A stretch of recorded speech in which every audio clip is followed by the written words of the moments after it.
Thank you for joining us for today's webinar, Duluth Citizens Climate Action Plan.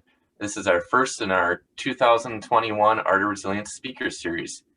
This series is a joint effort between the College of St. Scholastica and the University of Minnesota Duluth Sustainability Offices to bring together our campus and community to explore sustainability and equity in a rapidly changing world.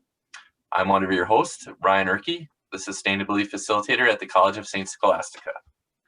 And I'm Jonna Corpy, and I serve as the Sustainability Coordinator for the University of Minnesota Duluth.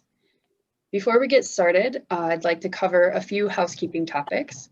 Today's webinar is being recorded, and we'll be able to share the link with you after the event is complete for your reference or to share with others that might find it useful. We also invite your comments and questions, so please put them in the chat as you think of them, and Ryan and I will be asking them during the Q&A session. And as for format, our guest is going to present for about 20 to 30 minutes, and then we'll round out the last portion with question and answer. So Ryan, I'll turn it over to you to get us started. Okay, so welcome everyone. Thank you again for being here today.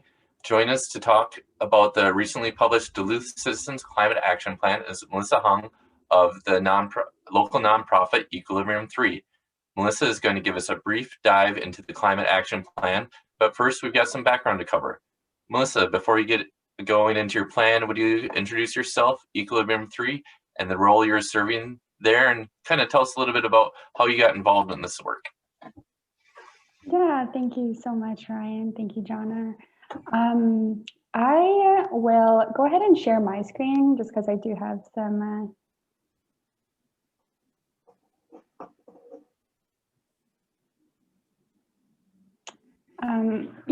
so my name is Melissa Hong. I am the Community Impact Builder at Equilibrium 3, or Eco 3 for short. My background primarily is in communications and photography work. And so I now work at Equilibrium 3 under the AmeriCorps Vista umbrella. So Equilibrium 3 itself is a nonprofit organization. We're based in the Lincoln Park neighborhood of Duluth. If you're not familiar, like 21st Avenue West and Superior Street is kind of where we're located. The work that Equilibrium 3 does, we work at the intersection of economic vitality, ecological sustainability, and equity. And those three kind of focuses really drive all the projects and programs that Eco 3 is involved in. Of course, the development of the Duluth Citizens Climate Action Plan. We just finished the Lincoln Park Solar Garden last year, which is a solar array that benefits low income and veterans in the community. Our Pay It Forward PPE project, which produced over 200,000 PPE face masks and face shields for frontline workers. Kind of our Main Street Lincoln Park program, Legacy House, which is a condemned house project that is currently being rehabbed for housing, affordable housing, and then of course the AmeriCorps Vista program. And the Vista program is, just to kind of clarify, AmeriCorps does kind of like the state programs and the Vista programs, and they're two different types of service opportunities. So the AmeriCorps kind of state is more direct service, building houses, cleaning, state parks, etc. But the AmeriCorps Vista program, it focuses on indirect service. So building the capacity of different organizations, and then those organizations can then focus on providing direct service to community members. And so this can look like education, education, public safety, health, housing development, and the environment. So Eco 3 actually kind of hosts all the AmeriCorps Vistas here in the Northeast Minnesota area, specifically Duluth. And so in 2020, we hosted 24 different vistas, and then they're just placed in 15 different organizations with focuses on, matches you to the organization based on either your interests or your background, your degree, things like that. And so the AmeriCorps Vista program is just 1 year of service. And just a couple of reasons to join, I just wanted to highlight is that you gain access to professional development opportunities. This is, of course, this experience of working for these nonprofits and organizations. You get to secure advantages for finding next step after service. So there's different non-competitive eligibility for federal jobs, things like that. And then, of course, the post-service benefits with an education award or a service stipend, and they're both worth different things. So yeah, and specifically when we talk about sustainability, for instance, we have a Vista. Her name is Lily. She is our Energy and Sustainability Vista, and she was placed with the City of Duluth Office of Sustainability. So we have different vistas that are more geared towards sustainability. We have an Energy Vista here at Eco3, different opportunities. So yeah, I will.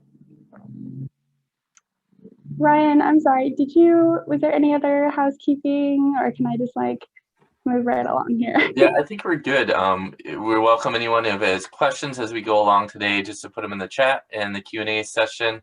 And I know when we talked before, Melissa, kind of a little bit curious about your background too. I know you shared a little bit of your interest, but how did you end up in Duluth? Why did you choose this role? Yeah, so I will just kind of. Maybe we're getting to that, sorry. No, I definitely was done, but I'll kind of bring it back.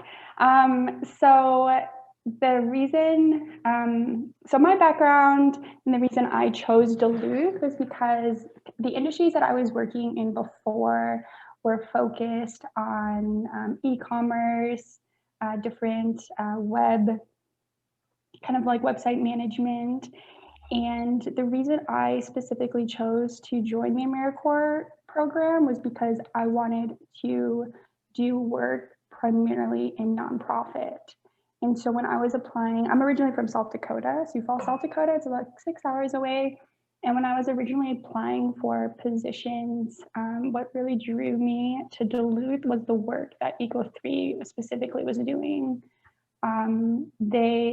All their programs focus on poverty, alleviating poverty, but they do it in a sustainable way. So like every project kind of like really balances out those two things. And so that's what really drew me to Duluth. Great. I think we'll see here. Melissa's looks like she's maybe hung up just a little bit here. We've been having a little hiccup here, but I think we'll get back to her here for a second. We wanted to highlight AmeriCorps and Vista program just as an opportunity to, especially for college students who are thinking about their next steps, what they might want to do, that we have opportunities here, but all across the nation. Both John and I worked with AmeriCorps out in the Pacific Northwest. I also did a position down in Mankato, so that was really important to me. We will get to the Duluth Citizens Climate Action Plan for those of you who are coming specific for that. But we'll do our best here with Melissa. There she is again. Yay! Sorry, my internet. Yeah, we're good. We're good. We just talked about you for the rest of the time when you were in there.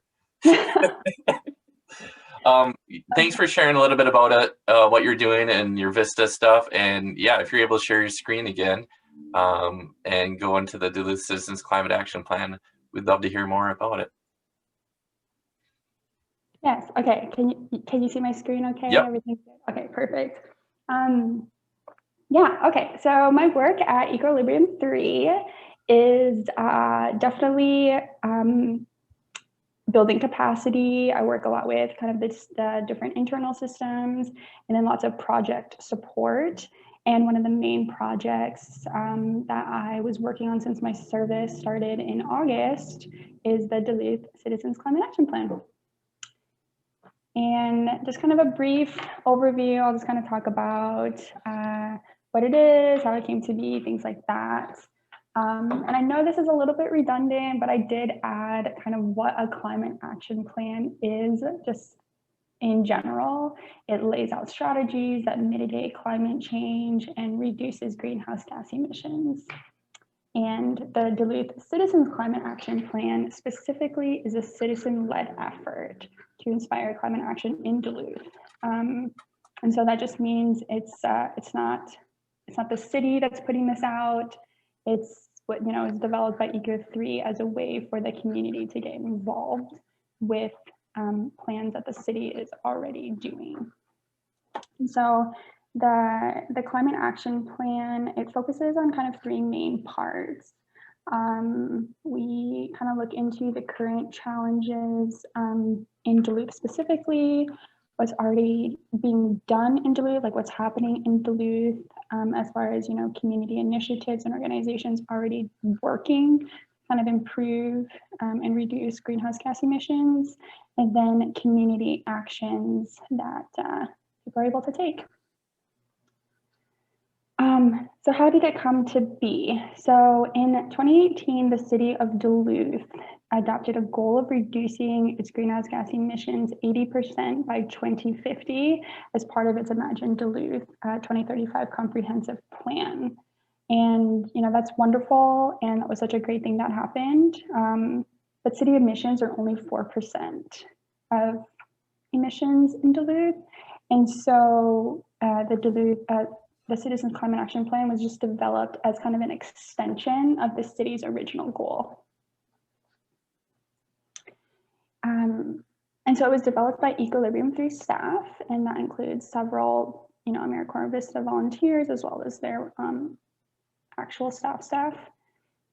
And it was supported by Duluth Climate and Energy Network. There was a steering committee, Sierra Club, Duluth Climate Mobilization, Minnesota Interfaith Power and Light, and then the Citizens Climate Lobby. And it was funded with a grant from the Clean Energy Resource Teams. Talked about Eco3 already, and then the AmeriCorps Vista program. And so, yeah, the plan itself is, it's essentially a website in itself that's hosted on Equilibrium 3's website. So to access the plan, you just go online, and it has kind of the navigation. You're able to navigate through the three different focus areas, and those are kind of how you can learning about the challenges, the community initiatives, and then of course the actions of the plan. Just kind of a really quick breakdown of how the plan was developed. Lots of different sources were utilized, including interviews with experts, the different organizations that supported different reports, and to kind of find how greenhouse gas emissions break down in Duluth first. So it's kind of the first step in developing the plan was figuring out, okay, where are emissions coming from? Okay, so now that we know that it's these four main sectors, energy, transportation, food, and buildings, then we were able to then kind of take those findings and create goals for the plan. And these are kind of the four main goals that the plan found to be most impactful in reducing greenhouse gas emissions.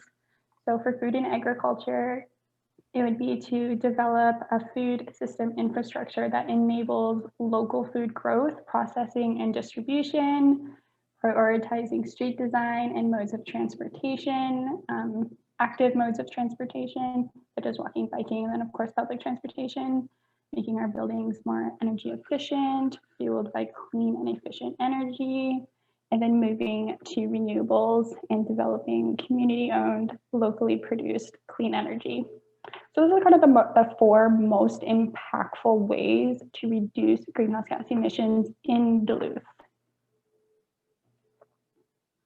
Okay, so I kind of just developed a few examples of how it all connects per sector, and I tried to choose examples of community initiatives and actions that might be a little bit more relevant specifically to UND students. So I'll just kind of go through them super briefly. I won't read all of the slides, but yeah, so this is for food and agriculture. I just broke it down, kind of those three main focuses of the plan: challenges, community initiatives, and actions. So one big challenge of the food and agriculture sector in Duluth is that it relies on fossil fuels. Not only does it use it to grow, animal feed, but to refrigerate, package, transport, store, dispose of food. It's like the entire food cycle that you have to think about. And one local initiative that's working to kind of improve that is the Whole Foods Co-op. It supports local farmers, producers. And so by shopping at the co-op, of course, you also support those local farmers and producers. And one action specifically that is a realistic action, I guess, for college students specifically, is composting food waste. There's lots of resources for composting food waste, including, free compost bags, disposal, things like that. It keeps food out of landfills, it lowers your carbon footprint. And all these resources, of course, are in the Climate Action Plan. I'm just gonna, I think, just go through one example of each. I'm kind of looking at the time, but you got plenty of time, Melissa. Okay, perfect. So I'll just go through this super briefly. So for instance, another challenge of food and ag is it creates food insecurity. So farmers markets in Duluth are working to kind of combat these food desert areas, which correlate with low income, predominantly Black and colored neighborhoods in Duluth. And they also combat that by accepting and matching SNAP dollars at certain markets. So for instance, the Lincoln Park Farmers Market is great because Lincoln Park is a food desert, and the Lincoln Park Farmers Market does also accept and match SNAP dollars. And so one action, this is kind of an interesting action that I do want to talk about. So a part of our plan, it kind of breaks down the actions into different, I guess you could say, levels of actions, personal, reflection, community. And this particular action, let me just I want to double check that I'm saying it right. We've created kind of several different letters for more systemic actions. So we've actually drafted several letters that you can go onto the plan, fill out, revise as you wish, and actually send to the city councilors of your district or your zip code district, one of those words. And so this one, advocate for urban agriculture policy, is one of those letters that we've drafted for you. And so this is an easy way just to go on.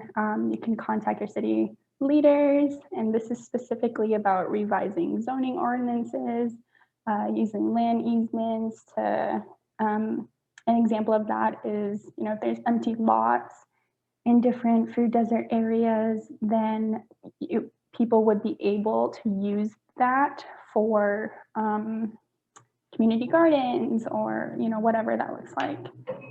And so we have several of these letters for each sector. So food and agriculture, transportation, all the 4 sectors.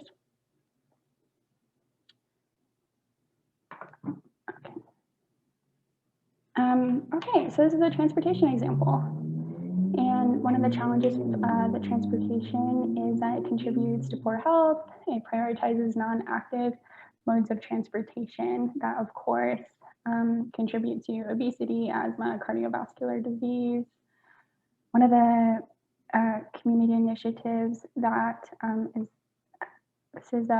it's a report that was done, the Duluth Trail and Bikeway Plan. It was created as a guide for development and management of trails and bikeways, and it includes creating new trails in underserved areas. So they're really working to connect all the trails in Duluth, making Duluth a more walkable city, bikeable city. which of course promotes active modes of transportation. One of the actions, this is a very, very easy action that you can take, is walk or bike more. Not only do you consume less energy, it's good for your health, it's good for your physical health, it's good for your mental health. Yeah, another challenge of transportation is that it is inaccessible. Jobs and food access, of course, are difficult. Our access are difficult for low income, disabled, and our elderly residents who, just don't have access to vehicles for whatever reason. And the Duluth Transit Authority, the DTA, of course, is kind of what runs the public transportation here in Duluth. They operate both the fixed route, but also paratransit services for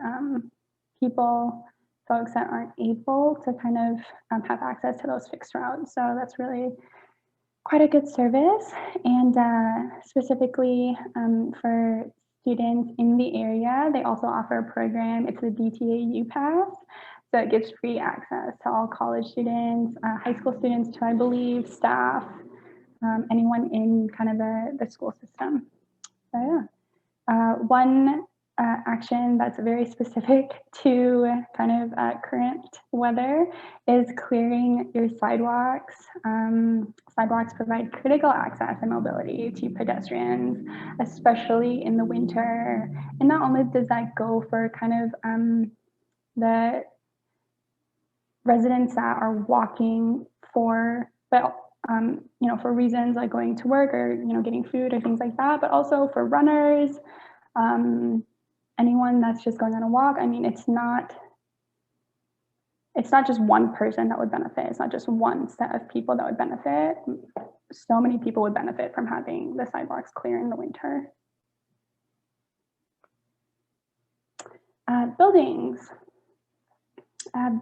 One challenge of the building sector is that it is just so inefficient.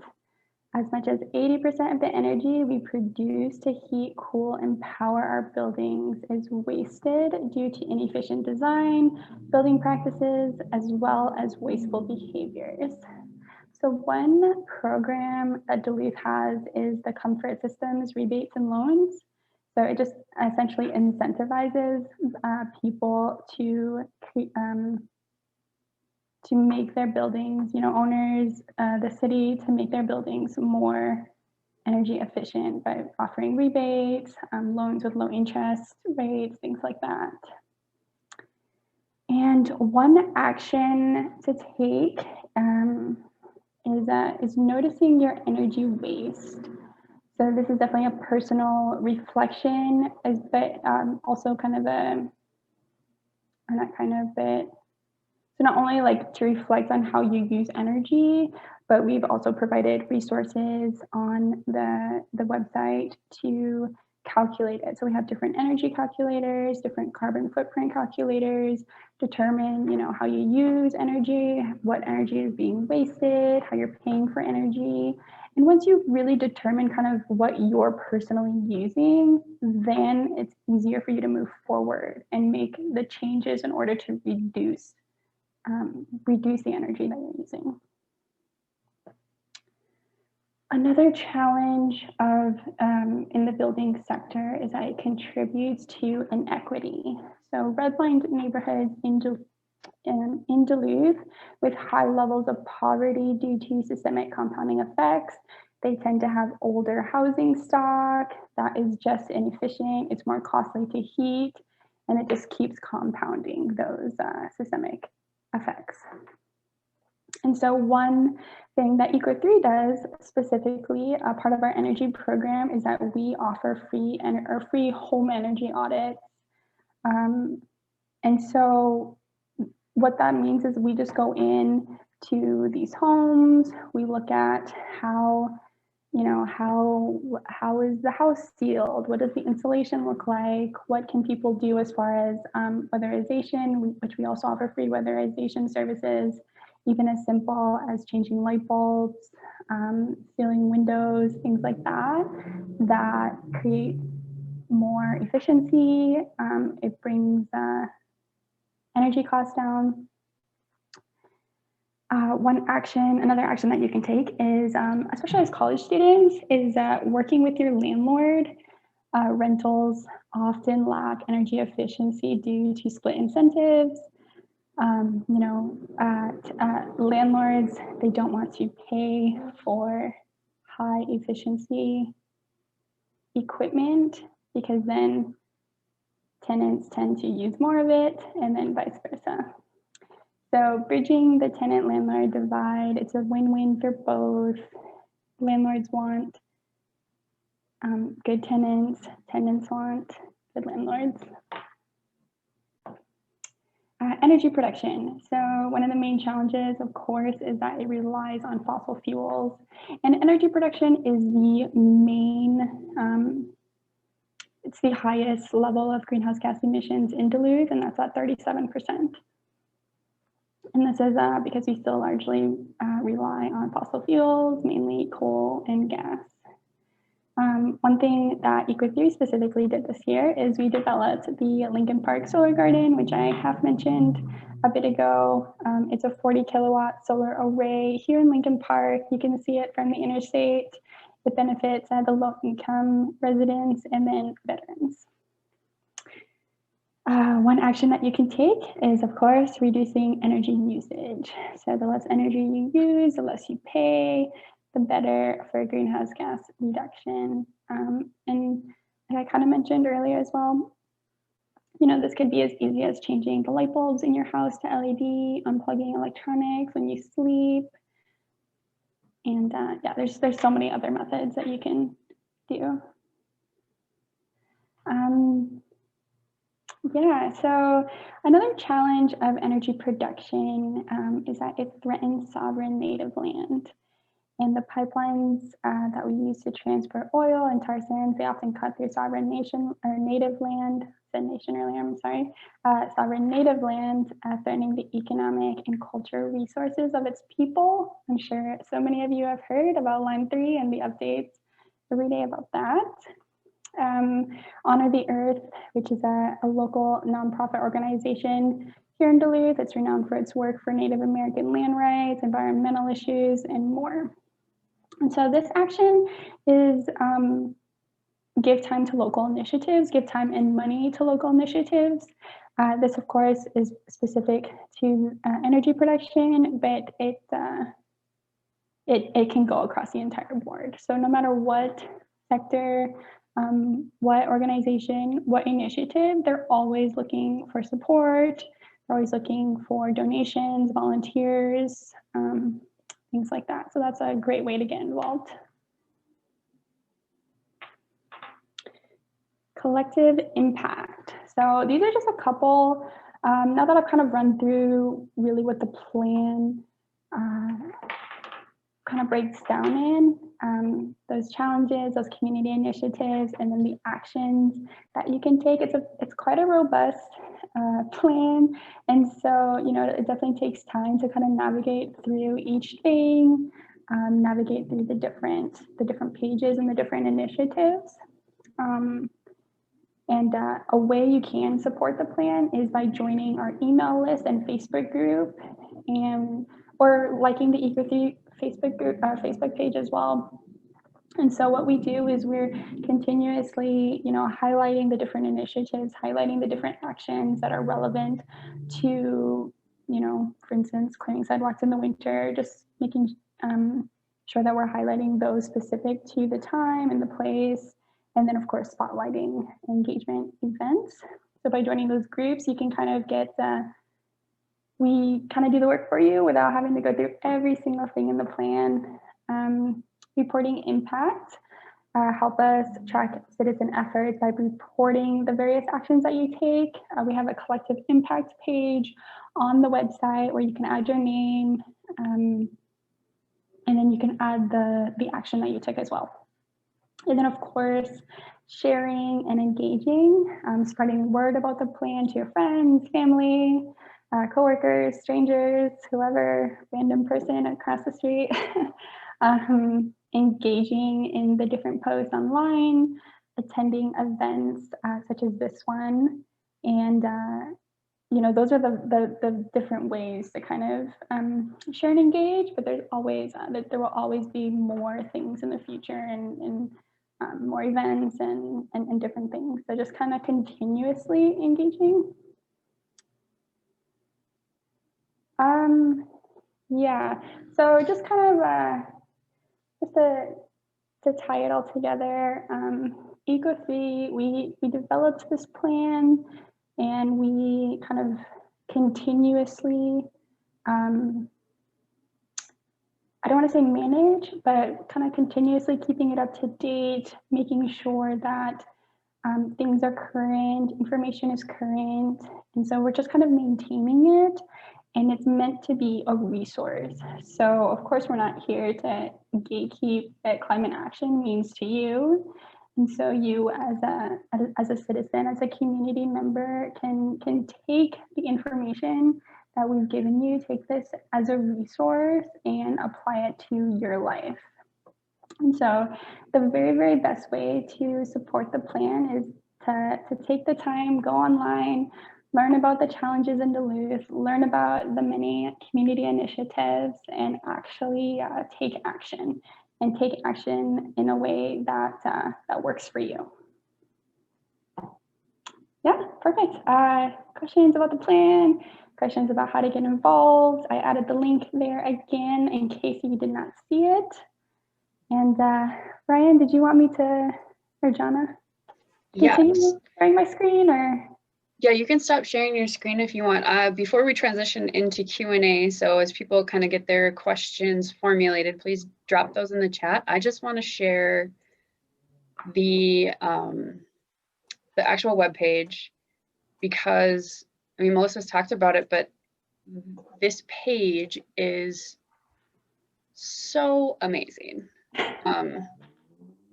And hopefully you guys are seeing the right screen because I have like 3 of them open. So I just wanted to briefly take you on a little tour of the climate action plan pages. So Melissa talks about these things, but as we scroll down, you can see the categories of impactful actions. And just to give you an example of how far this plan can take you to get moving, we'll click in here and scroll down. So it goes into, here are 9 of the challenges that this plan identified for our local region. It's not global sea level rise over on the East Coast. It's very specific to Duluth, which is amazing. But a lot of these things cross regions, cross countries. But here, then, what could a smarter food system look like? So talking about some of these different aspects, giving you a really good sense of the inclusive nature that the plan has worked really hard to articulate and lay out for you in a really simple and clear way. And then digging into that, again, most impactful ways that you can make change in the community. And like Melissa said, these aren't, you're not limited to these things, but this is a great place that they've identified to start and make an impact here in Duluth. So I just really encourage people to check this out. We have lots of things that we can do right here at home, and there are lots of initiatives already happening.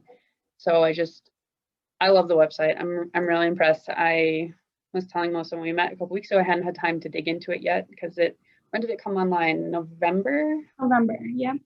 Yep, so it's still relatively fresh and new, and yeah, highly encourage folks to check it out and utilize it and share what you're doing so that other people can be inspired or maybe do the same things in terms of action. So yeah, so let's transition into questions. Ryan. Yeah, if anyone has any questions, feel free to reach on the chat, or happy just to raise your hand and let us know you want to ask directly.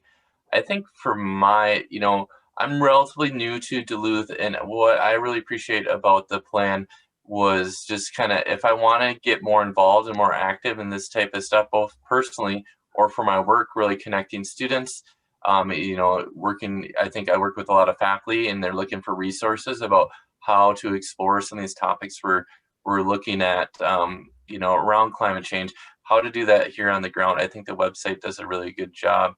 One of the things I am wondering about though is how are you really, are you seeing people, and I don't know if you know this or not, are you seeing people interacting with it and reporting their actions? I feel like, okay, the plan is in place. What ways are people interacting with it, or what ways is Equilibrium 3 trying to encourage people to report their actions, and why is that important for the plan? Yeah, so we are seeing people report their actions. We can see, of course, the data as far as how many people are sending letters to, city councilors, for instance. How Eco3 is, we're kind of, because the plan is relatively new, we're really going into this year as our huge kind of engagement push. And so, how we're encouraging people to take action is things like this: community events, lots of digital reaching out, emails, Facebook, social media. We are seeing people engage on those things in the Facebook group. And the reason we want people to engage is because it's like the collective impact. The more people do it, the more people know about it, the more people want to do it, and it builds up. All the impact matters, every little thing matters. And so the more people that are behind it, the more it can also put public pressure on the city councils, for instance, the city, which will drive kind of the bigger community and systemic actions. Great. We have a great question in the chat, Melissa, and feel free to answer if you feel comfortable with this, but I'm sure Ryan and I could probably chip in on this question. So when we plant trees on our various properties, would it make much impact to make sure to plant native trees? Yeah, so we actually do have an action on the plan, specifically kind of tying into the native species and the impact that makes to keep it. So when planting, we're making sure we're using native species. I am not an expert on that. I know the action exists. I know that exists on the plan, but yeah, if you guys have anything to add. I feel like, John, you've done some native stuff in your property where you live recently, haven't you, this past year? Yeah, also not an expert, but the importance of native trees is just thinking about the biodiversity of the species that live here and depend on trees that they have, co-evolved with. So making sure that they have the appropriate foraging materials. If people notice, buckthorn is an invasive species. The animals here don't eat the berries of buckthorn, even though they are edible, but they haven't evolved to eat those in this landscape. So it's something to think about. Like, the only tree that doesn't get eaten in the wintertime is buckthorn. And so having native trees is really important. But something that we're going to address in our next session in 2 weeks is talking about how we are going to be seeing the climate changing, and our trees in our forests are going to be changing. And if we continue to plant, say, only conifers like pines and different things like that, we might lose our trees in our forests. So there is a project undergoing across the state right now to start working on seedlings that are more deciduous trees, oaks, yellow birch, different things like that, so that we maintain a tree canopy, but also in warming weather, that we're planting tree species that are native to Minnesota, but they're native to southern Minnesota where it's a little bit warmer, and just helping those trees migrate. So we'll be talking about that on February 3rd as well. So it's kind of a long answer. I'd say my background in forestry is a lot less too, but I do think that there is actually some people on this call that are more experts than we are. But in my work, in my scope of what I'm doing right now at St. Scholastica, in conversations with our facilities and grounds people, we're definitely trying to plan for what trees are going to integrate well into our climate that we're evolving to, but not outcompete or not create negative effects for the current flora and fauna, plants and animals here in our space. Okay. There's another question here, and I know it looks like the follow-up question though, even though the weather is warming, could it help to mitigate climate change? So I think another aspect people think about with planting any sort of trees or green vegetation, especially in a city, although we may not feel like we're in an urban city, we are still an urban center, and having canopy cover within the city, and especially when we have a lot of paved spaces or a lot of flat roofs, different things like that, that's short-term cooling of the space, and especially with climate change, raising even the nighttime day temperatures, those are things that are important. I'm not sure specifically about, I don't think I could speak to about the long-term weather warming, mitigating climate change. If anyone else can, otherwise we might have to defer to our next speakers in a couple weeks to talk a little bit more in depth on that. Yeah, the hard part about planting trees is that they don't have their full carbon sequestering capacity until they're full grown or getting closer to full grown. So obviously a seedling isn't able to sequester as much carbon as a full grown tree. So there's some delay in action there. So planting trees, I don't think is a bad thing ever, and being thoughtful about what you are planting, whether it's trees, shrubs, native plants for bees and other foragers that help, pollinate agriculture and things like that. Super important. All those things go together. So. Yeah, and I'll just add one last thought. I'm kind of cheating a little bit, pulling up our action here, but specifically native trees that are native to this area, they're native because they've grown, they've adapted over time, they thrive here.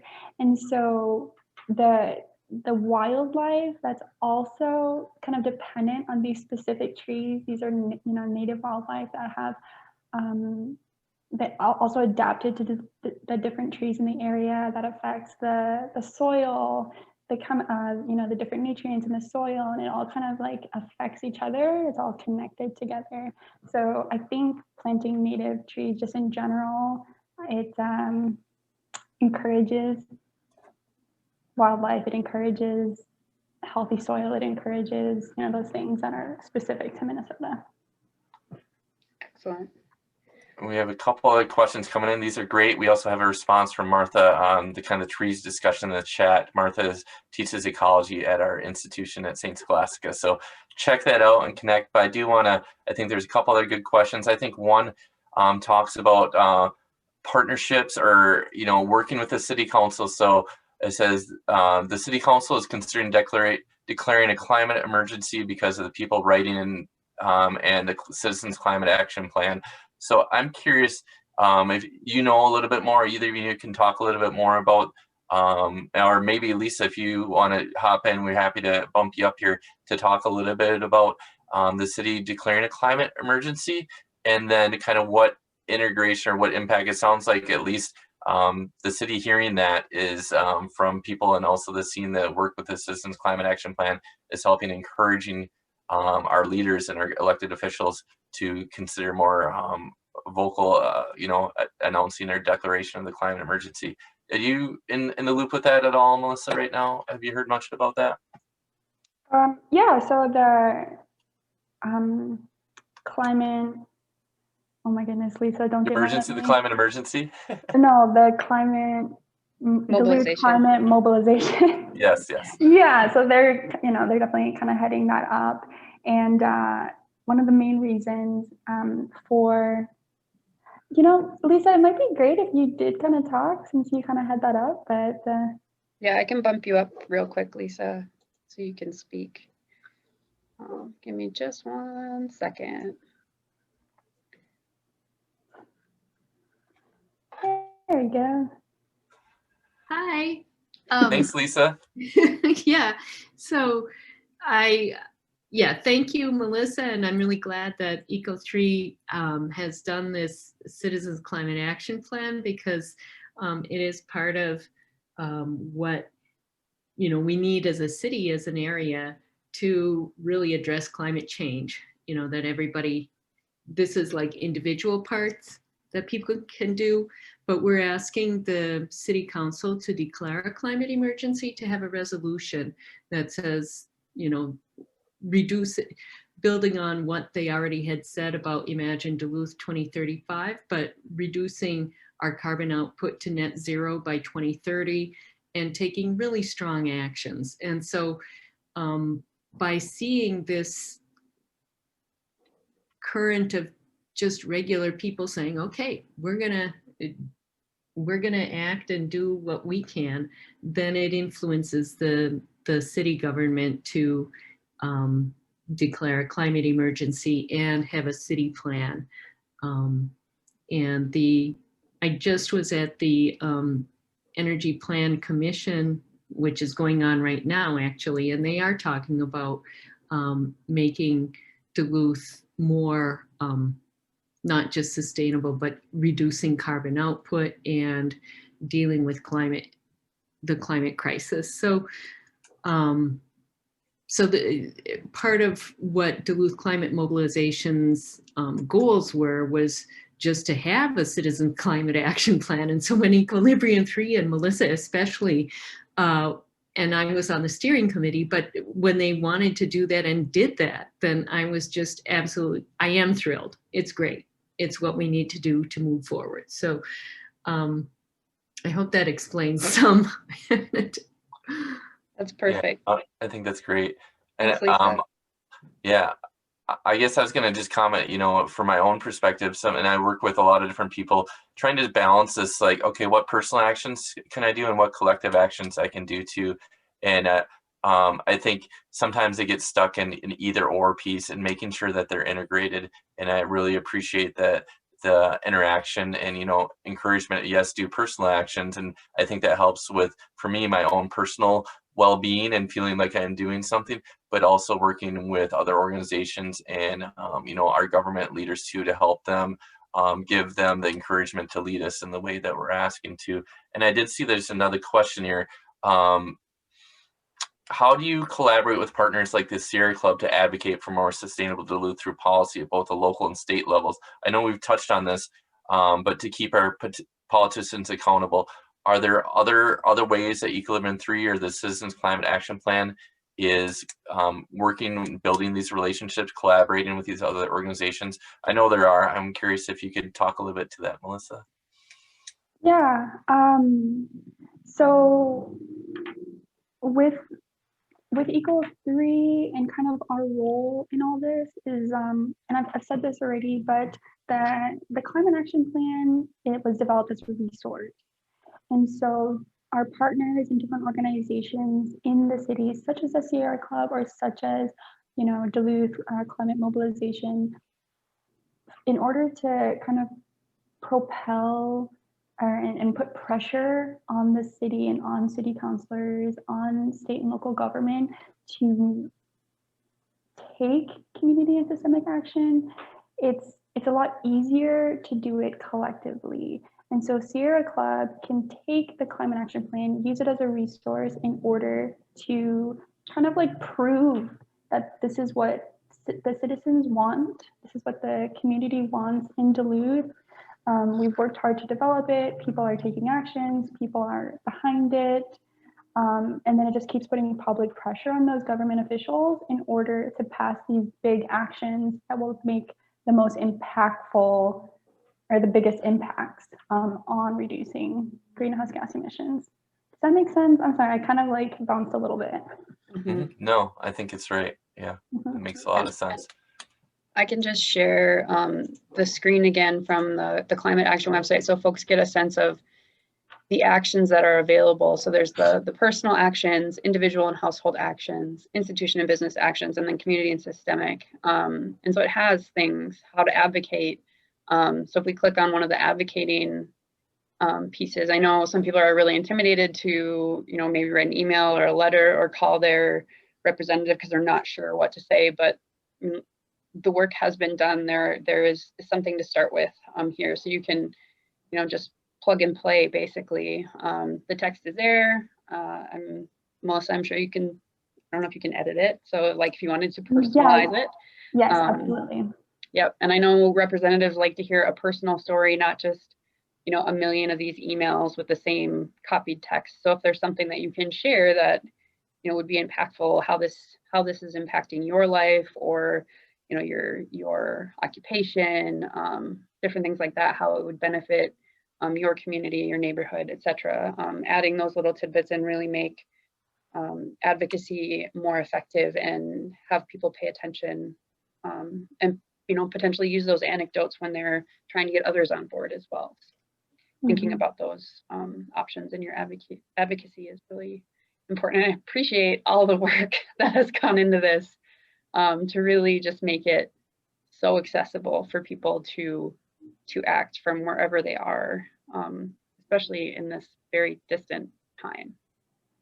Yeah, and I just want to drive home that point, Jana, is with the climate action plan, the way we've kind of structured everything and the way we've laid out all the information is that we want to make it as easy as possible for any single person in this community, whether you're a college student, whether you work at the city, whatever part you play in this community, we want to make it as accessible as possible. We want to make it as easy as possible for people to take action, to get involved in any way that they can and whatever that looks like for them. And there's so many ways to do it. So whatever, your passion, how it affects you will kind of drive what actions that you take. And so we've really tried to lay out as much as possible. And of course, this plan is not a one and done. It's living, it's breathing, it's constantly changing. We're constantly adding to it. We're making sure, information is relevant, it's current, things like that. So just wanted to drive that home. Awesome. And you kind of just jumped right into tying up our conversation. Was there any additional thoughts that you have, or thoughts from the conversation of how people can connect and support? And we talked about it a lot, but maybe just reiterate.